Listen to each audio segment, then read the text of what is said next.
Meus amigos, meu nome é Charles Teixeira Chaves. Vamos continuar nosso estudo, né? Estávamos falando em resposta do réu, né? Falamos em contestação, falamos em reconvenção, falamos em contagem de prazo e agora vamos continuar para outros elementos, né? Vamos falar um pouco sobre a possibilidade de apresentar impugnação, ou melhor, elementos de impedimento e suspeição. Professor, o que seria impedimento e suspeição, né? Isso é muito importante porque, na realidade, eu tenho o princípio da imparcialidade.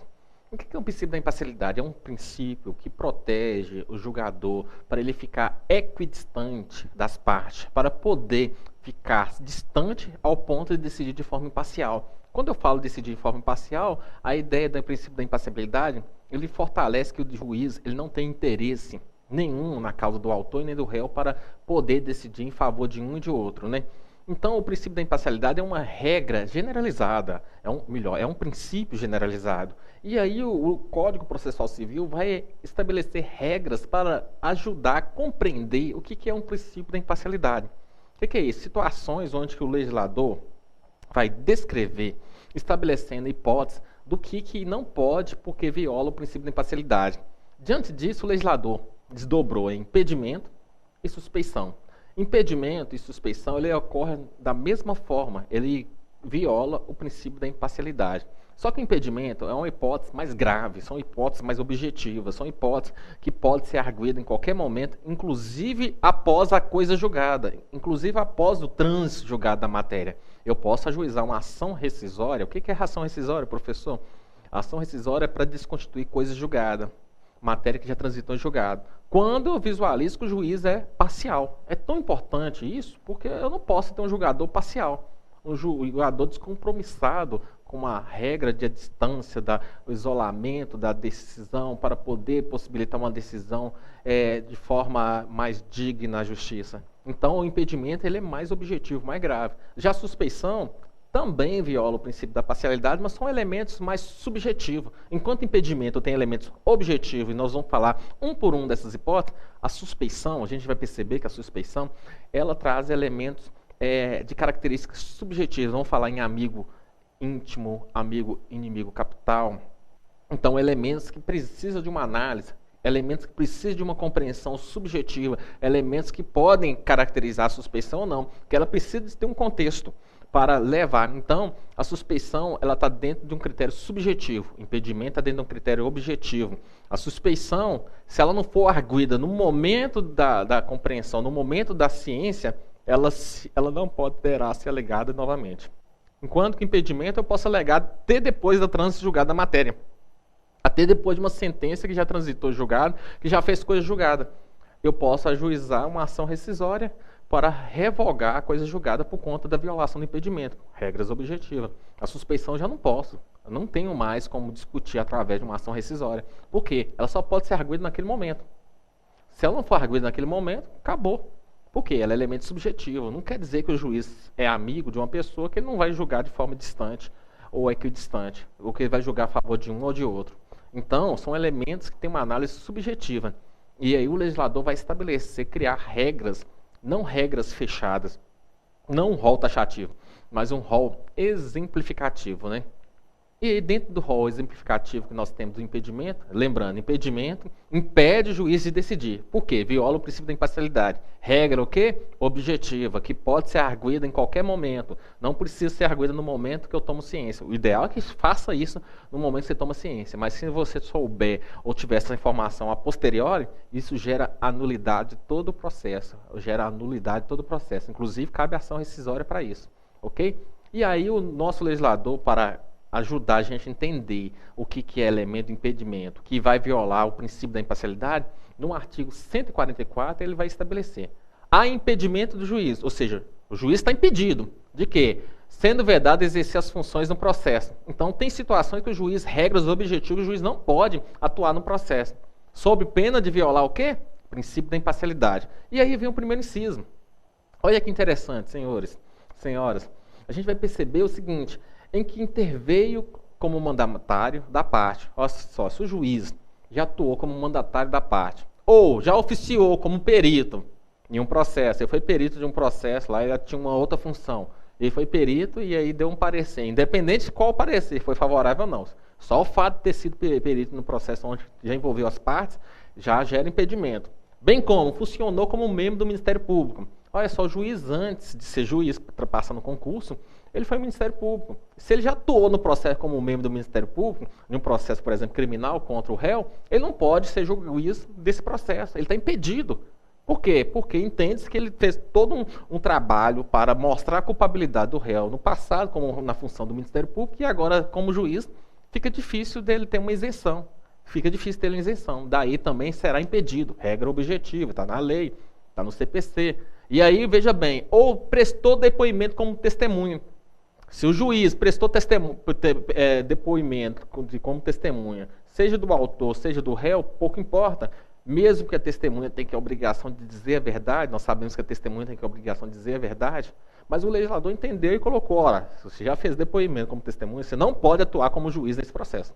Então, isso é um elemento impeditivo, o que vai vedar a participação do juiz no processo para provocar uma isonomia e uma imparcialidade. Tem mais critérios, professor? Tem. Olha só, se o juiz que conheceu em outro grau de jurisdição, tendo proferido decisão.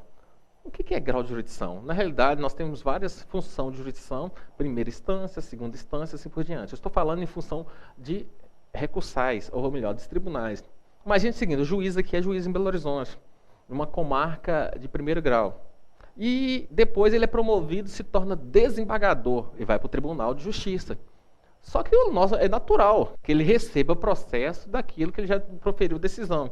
Só que aí ele é impedido de atuar nesses processos. Senão, como é que acontece? Se a finalidade do recurso é ter uma decisão diferente, com outros julgadores, se o mesmo juiz que proferiu a decisão agora é desembargador, ele vai manter a sua decisão. Não temos nada de recurso, não temos nada de um modelo democrático. Então, olha como é que é coerente. Quem já decidiu anteriormente não pode decidir novamente, mesmo que esteja promovido por acaso. Não, isso é o acaso. Não, não é acaso. A legislação é bem clara. Então, ele não pode conhecer em outro grau de jurisdição a matéria que já decidiu anteriormente. Ele está impedido de atuar no processo. E veja bem, esse mecanismo de impedimento, ele pode ser discutido depois de transitor julgado. Basta eu ter prova lá. E é o vício e o prejuízo que pode ocorrer no processo. Olha que interessante.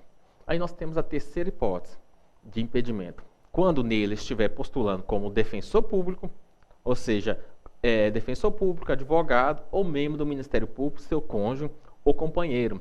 Ou seja, qualquer pessoa envolvida próxima ao juiz, cônjuge ou companheiro, aí nosso legislador quis colocar a questão do casamento, da união estável, né, para tentar criar o princípio da isonomia. Dá na mesma, né? Olha só, se a esposa do juiz ou o esposo da juíza for defensor público, advogado ou membro do Ministério Público, o que vai acontecer? Ou, além disso, também parentes consanguíneos ou afim em linha reta ou colateral até terceiro grau, inclusive, vai provocar o impedimento do juiz. Ou seja, a família do juiz está atuando no processo. Como é que o juiz vai decidir de forma isenta? Então, o nosso legislador foi coerente, né? Isso é uma questão muito clara. Nesse sentido, é uma regra objetiva que o legislador estabeleceu que o juiz não poderia proferir uma decisão de forma parcial. Imagina ele decidir uma decisão contrária à sua esposa, que era a defensora pública ou membro do Ministério Público. Isso dentro de casa deve provocar uma briga inimaginável, né? Então, o nosso legislador é coerente, resolve de forma clara. Se tiver essas hipóteses, o juiz está impedido. E o impedimento, voltando a dizer, viola o princípio da imparcialidade. Outra hipótese também de impedimento. Quando for parte no processo ele próprio, ou seja, se o juiz é parte, ele não pode atuar no processo, né? Eu não posso julgar o próprio processo, né, gente? Essa é uma questão de coerência. Mas o nosso legislador, mesmo sabendo que é uma questão de bom senso, uma questão de senso comum, ele colocou lá na legislação. Sabe? Porque nunca é demais descrever as regras.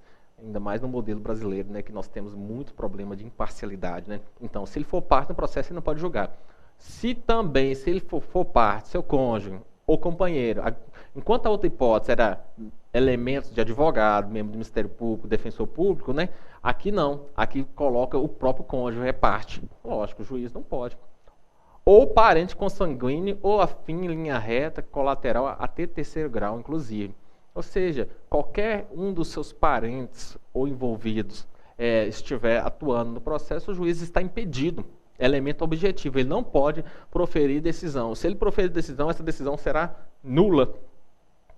Inclusive, nós já falamos, cabe ação rescisória até após o trânsito julgado. Só para lembrar, a ação rescisória tem um prazo para ser ajuizada. Após transitar em julgado, tem um prazo decadencial de 2 anos. Prazo decadencial de 2 anos. Ok? Meus amigos, outra hipótese de impedimento é justamente quando o legislador coloca que o juiz foi sócio ou membro de direção ou da administração de pessoa jurídica parte no processo. Se ele atuou numa empresa no passado, foi sócio ou atuou na administração, ele não pode decidir esse processo. Então, o nosso legislador, de forma sábia, coloca essa hipótese como impedimento. Lembrando que impedimento, novamente, é importante. Ele não se convalida, ele pode ser arguído em qualquer momento, inclusive após o trânsito julgado, após a sentença condenatória. Você tem uma ação rescisória que tem um prazo decadencial de 2 anos. Nesse prazo decadencial de 2 anos, ainda você pode anular todo o processo, porque o impedimento é gravíssimo, porque viola o princípio da imparcialidade. E a imparcialidade é muito sério no processo, né? Processo sem juiz imparcial não é admitido. Vamos continuar aqui. Ora, outra situação é quando o juiz for herdeiro, donatário ou empregado de qualquer das partes. Gente, se ele é herdeiro de uma demanda jurídica, ele não vai poder decidir nunca de forma imparcial. Muito menos se ele tem um empregado envolvido. Olha, ele tem um empregador, lá, sei lá, uma faxineira dele, ou até mesmo o motorista dele. Então, ele não pode decidir esse processo. Então, por quê? Porque nós poderíamos cair num favorecimento. E favorecimento, nesse sentido, não é admissível. Daí o legislador coloca um elemento de impedimento. O que acontece? Se a parte souber disso só em outro momento, vai poder anular todo o processo. Isso é importante. Mais uma hipótese aqui. Veja bem, o nosso legislador vai modernizando e vai colocando várias situações para tentar evitar, ou melhor, proteger o princípio da imparcialidade. E aí coloca no inciso 7 uma hipótese muito interessante, em que figura como parte instituição de ensino com a qual tenha relação de emprego ou decorrente de contrato de prestação de serviço. Olha que interessante. Nós temos uma hipótese seguinte, e aí o legislador avançou e colocou o seguinte, tem muitos juízes, o juiz ele pode acumular funções, né? E uma das funções é a carreira de docente. A carreira de docente. Ora, se ele é docente e ele atua numa determinada faculdade X, ele não pode atuar nos processos dessa respectiva faculdade. Por quê? Por uma questão muito clara. Como que se ele trabalha para aquela empresa, ou para aquela faculdade, ou para aquele nível de ensino, ou qualquer prestação de ensino, ele não pode atuar nos processos, porque ele não vai ter imparcialidade nítida, não vai ter isenção para poder decidir contra aquela empresa, que é só empregador também. Mesmo sem juiz, ele pode ser professor universitário, a Constituição assim permite. Então, o legislador coloca bem claro, se ele participa de instituição de ensino, ou com ela tem relação de emprego, ou até mesmo contratação de prestação de serviço, ele não vai poder julgar esse processo contra aquela instituição. Eu acho que o legislador ele colocou nessas situações bem claras, tem que pegar a legislação e observar relação de emprego ou decorrente de contrato de prestação de serviço. Então, se ele recebe para aquele serviço, ele tem uma relação de emprego, ou ele atua como professor visitante, ele está impedido de decidir contra essa instituição. Agora, a situação diversa, que a gente tem que pensar, é o seguinte, o juiz, quando ele é convidado por uma instituição para dar uma palestra, nesse caso, eu não vejo nenhum elemento de impedimento, porque o legislador ele coloca a hipótese de emprego e decorrência de contrato de prestação de serviço. Não tendo nenhuma dessas hipóteses, se a palestra ou o congresso que o juiz participa não é decorrente de contrato de prestação de serviço, não tenha essas hipóteses nem de emprego, então ele não está impedido de julgar os processos quando envolva essa instituição que ele participou. É uma hipótese que eu imagino que vai excluir essa figura. Nós temos outra hipótese de impedimento que é importante colocar, é o seguinte. Ora, em que figure como parte cliente de escritório de advocacia do seu cônjuge. Ou seja, o cliente, um principal cliente da sua esposa, por exemplo, e aí ajuiza uma ação. Ou do seu companheiro, ou parente consanguíneo, afim em linha reta ou colateral até o 3º grau. Inclusive, mesmo que patrocinando por advogado de outro escritório. Ora, eu tenho um escritório, onde nesse escritório tem a esposa dele, um parente, ou na linha colateral até 3º grau, algum parente dele envolvido, e que tem um cliente extremamente importante. Só que o que acontece? Ao invés de aparecer essas pessoas que são da família do juiz, aparece um outro advogado. Só que a família participa desse escritório, ou seja, o cônjuge participa desse escritório. Há uma participação e, por mais do que isso, só por ter participado do escritório, mesmo tendo outro advogado, vai impedir o juiz de atuar no processo.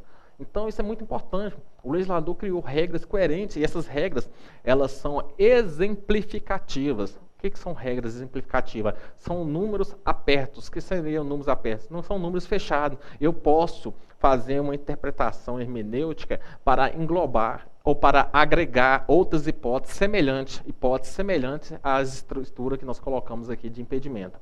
E mais ainda, quando promover a ação contra a parte ou seu advogado. Quando promover a ação contra a parte ou seu advogado. E a gente, claro, aqui nós temos um elemento de impedimento muito claro. E aí eu tenho algumas hipóteses que os parágrafos vão colocar. Ora, na hipótese do inciso terceiro, vamos lá voltar na hipótese do inciso terceiro, o inciso terceiro vai falar o seguinte, o artigo 144, inciso terceiro vai falar o seguinte, quando ele estiver postulando como defensor público, advogado ou membro do Ministério Público, seu cônjuge, ou companheiro, ou qualquer parente consanguíneo ou afim em linha reta, ou colateral, até terceiro grau, inclusive. Ou seja, se tiver algum parente, ou familiar, ou esposa, ou cônjuge do juiz, que seja defensor público, advogado ou membro do Ministério Público, ou seja, membro do Ministério Público, advogado ou defensor público, seja parente do juiz, o que acontece? Vamos voltar lá na hipótese? Vai colocar o seguinte, o impedimento só se verificará quando o defensor público, ou advogado, ou membro do Ministério Público já integrava o processo antes do início da atividade judicante do juiz. Então, veja bem, senão o juiz não vai poder julgar processo nenhum. Então, esse impedimento só ocorre quando já existia o advogado, já existia o membro do Ministério Público, já existia a Defensoria Pública, depois o juiz mudou para aquela comarca e começou a atuar nesse processo. Aí gera impedimento. Então o impedimento só se verifica nessa hipótese. Mas nas outras hipóteses, o fato desses advogados postulares não gera impedimento. Então é isso que o legislador quis colocar. Então o impedimento só se verifica quando o defensor público, o advogado ou membro do Ministério Público já integrava o processo antes do início da atividade judicante do juiz, antes do juiz começar a atuar naquela respectiva comarca. Senão fica fácil, né? E as pessoas vão ajuizar a ação e aí vai sempre provocar impedimento do juiz e o juiz nunca vai atuar naquele processo, né? Essas são hipóteses que podem se caracterizar. Tudo isso pode ser discutido também e alguns elementos a gente pode levar isso para a suspeição. Daqui a pouco eu vou falar um pouco sobre suspeição. O parágrafo segundo vai falar o seguinte, é vedada a criação de fatos supervenientes a fim de caracterizar impedimento do juiz.